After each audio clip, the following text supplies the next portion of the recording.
Figure it out yourself. That's what my wife, Stephanie, shouted as she slammed her foot on the gas, leaving me stranded in a gas station parking lot in Billings, Montana, 200 miles from our home in Denver. Her sisters, Jessica and Vanessa, were in the back seat, laughing like it was the funniest thing they'd ever seen. My name's John. I'm 34, work construction for North Peak Engineering, and I've been married to Stephanie for 8 years. We had driven up here for her cousin's wedding, a weekend getaway, just the four of us in her sedan, splitting gas money and hotel rooms. But the entire drive, something felt off. Stephanie kept exchanging looks with her sisters in the rearview mirror, whispering to them when they thought I wasn't paying attention. And whenever I asked what was going on, she'd flash that smile and say, "Nothing, babe. Just sister stuff." I should have trusted my gut. About an hour outside Billings, we stopped for gas. I went inside to grab coffee and use the restroom.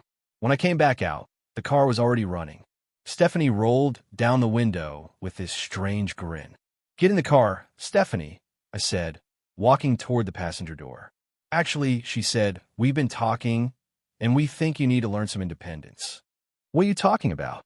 I asked. Jessica leaned forward from the back seat. "You're always so clingy, John," following Stephanie around like a lost puppy. "We thought this would be good for you." Vanessa chimed in. "Yeah, a little adventure." I stood there holding what I thought were the car keys, until I realized they were my house keys. My truck was still parked back in Denver, sitting safely in our driveway.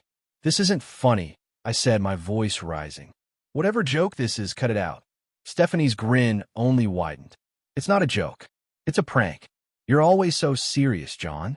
Learn to laugh a little." And then she shouted, "Figure it out yourself," before hitting the gas. I watched their taillights disappear down Highway 2, standing there with nothing but my wallet, my phone, and the sinking realization that my wife and her sisters had just abandoned me in the middle of nowhere. The October wind cut straight through my jacket. I could smell snow in the air. I tried calling Stephanie's phone, straight to voicemail. I tried Jessica's, same thing. Vanessa had blocked my number months ago after some argument I barely even remembered. That's when it hit me. This wasn't some harmless prank they'd laugh about later. This was different. This was intentional. And it showed me exactly what my wife and her sisters really thought of me. I walked back into the gas station and asked the clerk how much a bus ticket to Denver would cost. "No buses run through here," he said, "but Greyhound stops in Billings, about 40 miles east." As I stood there, the weight of it all pressed down, I thought back to when I first met Stephanie 9 years ago on a job site. She was doing environmental consulting for a commercial project my crew was working on. She was smart, funny, and had this way of making me feel like I was the only person in the room when she spoke to me. Her sisters were different. Jessica, 2 years older, worked in marketing and always had opinions about everything. Vanessa was the youngest, 28, still figuring out her path in life, but never short on attitude. And now, the three of them had just driven away, leaving me alone in the cold Montana night. From the very beginning, I could tell Stephanie's sisters never really accepted me. It was like they thought I was stealing her away from them. At family dinners, they'd trade inside jokes I couldn't follow. On vacations, they'd plan activities without ever asking if I wanted to join. Little things, small cuts, that added up over time. Whenever I brought it up, Stephanie would just shrug and say, "They're just protective. Give them time. They'll warm up to you." But they never did. If anything, things got worse after the wedding. Jessica started making comments about how I held Stephanie back, how she could have been traveling more, living bigger if not for me. Vanessa would roll her eyes anytime I tried to help with something, changing a tire, fixing a leaky faucet. "Not everything needs a man to solve it," she'd say with that smug little smile. I noticed other patterns too. Stephanie was always glued to her phone, texting her sisters, even when we were together. Plans with me often got changed last minute because Jessica or Vanessa had some crisis that needed her attention. One year, Stephanie forgot our anniversary because she was helping Vanessa move apartments. The year before, she missed my birthday dinner because Jessica was having boyfriend drama. "Family comes first," she'd always say, and I respected that. But wasn't I supposed to be family too? The warning signs before the Montana trip were there. I just ignored them. They insisted I didn't need to bring my truck because we'd all ride together. Stephanie booked the hotel under her name only. Jessica kept joking about how I never did anything spontaneous. Remember when you used to be fun? Vanessa had said from the back seat. I laughed it off, but it stung. I worked 60-hour weeks to give us stability. I kept the house in shape, planned vacations, remembered important dates. I thought that's what being a good husband meant. Standing in that gas station parking lot, watching the Montana sunset, I realized I wasn't wrong about being a good husband. I was wrong about the woman I was married to. The clerk inside let me use the landline to call a taxi into Billings. $60 I really couldn't afford, but I had no choice. From there, I caught the bus to Denver. 14 long hours in a stiff seat, staring out the window, replaying every fight, every dismissal, every joke I'd let slide. I kept checking my phone, waiting for Stephanie to call or text. An apology. A panic message when she realized she'd gone too far. But nothing came. Somewhere outside Casper, Wyoming, the truth hit me. This wasn't about teaching me independence. This was about humiliation, about reminding me I'd never be part of their little inner circle. The worst part wasn't being abandoned. The worst part was realizing they'd probably been planning this for weeks, maybe months, laughing about it over wine in Jessica's apartment. And I'd been too blind to see it. By the time the bus rolled into Denver at 8 a.m., I'd made up my mind. I took a cab home. The driveway was empty. Stephanie's car wasn't there. Inside, the house was just as we'd left it Friday morning. I sat at the kitchen table, called in sick to work, and then did something I'd never done before. I went through her things. Not because I was jealous, not because I was suspicious, but because I needed to understand who I'd really married. Her laptop was password protected, but she'd always been careless with browser tabs. I found group chats, messages between her and her sisters going back months. Screenshots of my texts, passed around with laughing emojis. Photos of me sleeping, captioned, "dead to the world as usual," or "zero awareness." But it was the thread about Montana that shattered me. Jessica had typed it out first. We should totally ditch him somewhere and see how long it takes him to figure out how to get home. Vanessa had replied, "OMG, yes. He's so dependent on Steph for everything." Stephanie had chimed in, "You guys are terrible, but honestly, it would be hilarious." They had planned every detail, the gas station stop, the fake story about needing independence, even a backup plan in case I somehow made it home before them. Jessica had written, "He'll probably just call his mom or something." Big baby. That was the moment something inside me broke. I closed the laptop and just sat there, staring at the wall. Then, without overthinking, I went upstairs, packed a bag, and left. No note. No shutting off the utilities. Not even locking the door. I walked out exactly the way they had driven away from me. The difference was I wasn't coming back. I drove straight to my brother Kevin's place in Colorado Springs. He worked nights at a manufacturing plant and had a spare room in his apartment. When I showed up at his door with a duffel bag and no explanation, he didn't ask questions. He just handed me a beer and said, "How long you staying?" "Don't know yet." I admitted. Kevin never liked Stephanie. He never said it outright, but I'd seen it. The way he got quiet when she was around, the excuses he'd make to leave early during family gatherings. That night, I told him everything. The prank, the group chats, the months of scheming behind my back. When I finished, he just shook his head. "Jesus, John, you're better off without her." The next morning, I called my supervisor at North Peak and asked for a transfer to the Colorado Springs project. They were short-staffed on a hospital renovation and needed experienced guys. My boss didn't ask questions. He just told me I could start Wednesday. By Tuesday afternoon, the call started. Stephanie was back. I let it go to voicemail and finally listened. "John, where are you? I came home and you just gone. That's not like you. Call me back. We need to talk about this." No apology. No acknowledgement of what she had done. Just confusion that I'd had the nerve to disappear. I blocked her number. An hour later, Jessica called. Blocked. Then Vanessa. Blocked. But they were clever. They started calling from work phones and numbers I didn't recognize. Every message was the same. "You're overreacting. It was just a joke. Come home so we can work this out." By Thursday, Kevin came home from his shift with a strange look on his face. "Your wife's here," he said. "She's sitting in her car outside." I looked out the window. Stephanie's sedan was parked across the street. She spotted me in the window, got out, and walked toward the building. I met her in the lobby before she could knock on Kevin's door. "John, thank God," she said, reaching for me. "I've been so worried." I stepped back. "What do you want, Stephanie?" "I want you to come home. I want us to talk about this like adults." "Talk about what?" "How you abandoned me 200 miles from home. How you and your sisters planned it for months." For a moment, her mask slipped.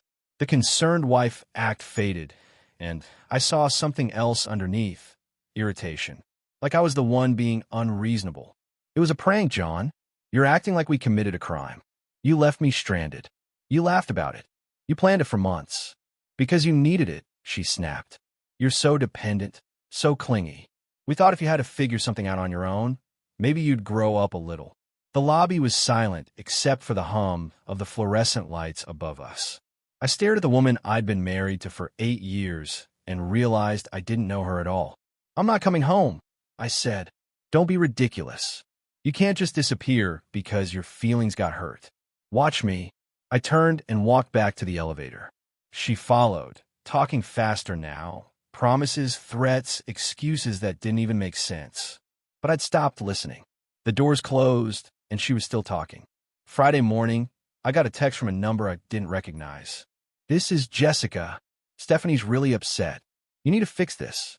I showed it to Kevin over coffee. He just shook his head. "Change your number." So I did. 3 weeks later, I'd settled into a new routine. Work at the hospital site during the day, helping Kevin with his truck on weekends, finally making decisions without checking in with someone else first. I'd rented a small apartment on the south side of Colorado Springs. Nothing fancy, but it was mine. No compromises on furniture, no debates about dinner, no pretending. For the first time in years, I felt like myself again. That's when my mother called. "John, honey." Stephanie came by the house. I'd been avoiding my parents' calls, not ready to explain the separation yet. But apparently, Stephanie hadn't hesitated at all. "What did she tell you?" I asked, bracing myself that I asked what Stephanie had told her. Mom hesitated before saying, "She told us you're having some kind of breakdown. That you disappeared after a family trip and won't answer her calls." I could hear the worry in her voice. Mom had always liked Stephanie, thought she was good for me. Stable, responsible. "It's not a breakdown, Mom. We're having problems." "What kind of problems that can't be worked out?" She pressed gently. I didn't want to get into it.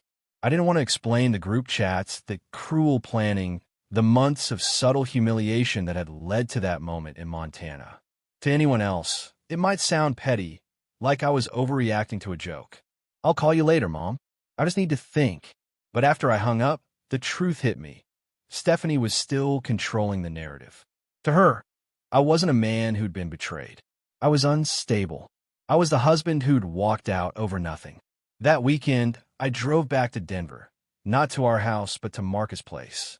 Marcus and I worked construction together, and he'd been at my wedding. When he opened the door, he gave me a sympathetic look. "Heard you and Stephanie split up." "Sorry, man. What did you hear?" I asked. "Just that you took off after a fight." She seemed pretty torn up about it. There was again her version of the story. Me as the bad guy. Marcus handed me a beer, and we sat on his back porch. I told him everything, the prank, the group chats, all of it. When I finished, he shook his head. "That's messed up. Why would she do something like that?" "I think she wanted me gone," I admitted. "Not forever, but I think she liked knowing she could hurt me, that she had that kind of power." Marcus was quiet for a while. Then he said something that stuck. "You know what I remember about your wedding? During the reception, you were just talking with some of my crew guys. Normal conversation. Every time you laughed, or seemed like you were having fun, Stephanie came over and interrupted. Found some excuse to pull you away. At the time, I thought she just wanted you to mingle. But maybe she just didn't like seeing you happy without her." His words hit me hard, because I remembered it too. I thought she was just being a good hostess. Now, I wasn't so sure. That night, I drove past the house Stephanie and I had shared. Her car was in the driveway, lights glowing in the living room. I could see her shadow moving inside. But I didn't stop. I just kept driving. And for the first time, I understood I wasn't just running away from a bad marriage. I was running towards something better. Over the next few months, I started taking steps I should have taken years ago. I opened my own bank account, transferred my half of the savings, found a divorce lawyer, a sharp, no-nonsense woman named Patricia Coleman. She listened to my story without judgment. "Do you have documentation of the harassment?" she asked. I showed her the block numbers, the saved voicemails from Jessica and Vanessa, the calls they'd made to my work. "And you said she went to your parents' house?" "Yeah." Told them I was having a breakdown. Patricia nodded, jotting notes on her pad. "We can work with this. Colorado's a no-fault state, but the harassment could be relevant in other ways." I signed the papers that afternoon. She would handle the filings, the service, everything. As I was leaving, she gave me one last piece of advice. Don't engage with her or her sisters at all. No calls, no texts, no visits. If she shows up at your work, document it. Call the police if necessary, but do not engage. So I didn't. Meanwhile, my life began to rebuild itself piece by piece. Work at the hospital renovation site was steady. I got promoted to crew leader, supervising 5 guys. The pay was solid, and nobody cared about my personal life as long as I got the job done. I even signed up for evening business management classes at the community college, something I'd always wanted to do, but never had time for because Stephanie and her sisters always needed something from me. For the first time in years, I had space to breathe, space to think, space to figure out what I actually wanted. And slowly, I started to feel like myself again. 2 months after I'd filed for divorce, Kevin called me at work. "That lawyer of yours wants to talk to you. Says it's important." That afternoon, I met Patricia at her office. A neat stack of papers sat on her desk, and she wore a look of quiet satisfaction. "Your wife's been busy," she began. "She's hired her own attorney. They're trying to claim abandonment, saying you walked out without warning and refused marriage counseling." Abandonment. The word hit me like ice in my chest. "It's a stretch," Patricia admitted. "But their angle is that your leaving was deliberate and vindictive. They want to contest the division of assets." Even now, after everything, Stephanie was still trying to control the narrative. "But here's where it gets interesting," Patricia continued, leaning forward. "I had an investigator dig around. Your wife's been telling people you were abusive, that she had to escape for her safety." "That's a lie," I said immediately. "I know, and I can prove it." She slid a set of printouts across the desk. Photos, Instagram posts from a very weekend they'd stranded me. Stephanie and her sisters, clinking shot glasses in a bar in Billings, smiling under neon lights. The captions read, "Girls' Weekend. Freedom." "This destroys their story," Patricia said firmly. "They can't claim they were afraid of you while celebrating your absence." My eyes lingered on one of the pictures, Jessica wearing my Denver Broncos cap, the same one I'd left in the car when I walked into that gas station. And there's more. Patricia handed me another stack. Screenshots, dozens of them. Group chat messages. The same cruel jokes I'd glimpsed once on Stephanie's laptop, but now, with months more laid bare. They planned it all. They'd laughed about my reactions. They'd even made bets on how long it would take me to crawl back. "We file our response tomorrow," Patricia said. "And then we end this." The hearing came on a cold Tuesday morning in March. I wore my best suit, the one I'd gotten married in 8 years earlier. Stephanie sat across the room, her sharp-dressed attorney at her side. She looked thinner, tired. When our eyes met, she gave me a small smile, as if we were still on the same team. Her attorney spoke first. His voice was polished, confident. He painted me as unstable, a husband who had abandoned his wife after nothing more than a minor disagreement. "Your Honor," he said smoothly, "Mr. Thompson was simply looking for an excuse to leave his marriage.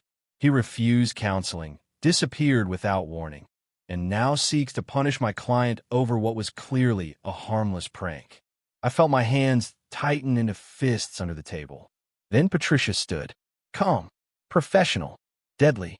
"Your Honor, I'd like to submit evidence contradicting the petitioner's claims." She handed the judge the folders, screenshots, social media posts, records of harassment. Piece by piece, she dismantled Stephanie's carefully constructed lie. "These," Patricia said firmly, "are text messages between the petitioner and her sisters, planning for months what they themselves referred to as the prank." The room was silent, except for the shuffle of papers and the judge's frown as he read the evidence. And in that silence, for the first time in years, I felt something I thought I'd lost: hope. Here are social media posts from the night they abandoned my client, Patricia said, her voice steady. They're celebrating their actions. And here are records of continued harassment after my client specifically requested no contact. The judge flipped through the documents in silence.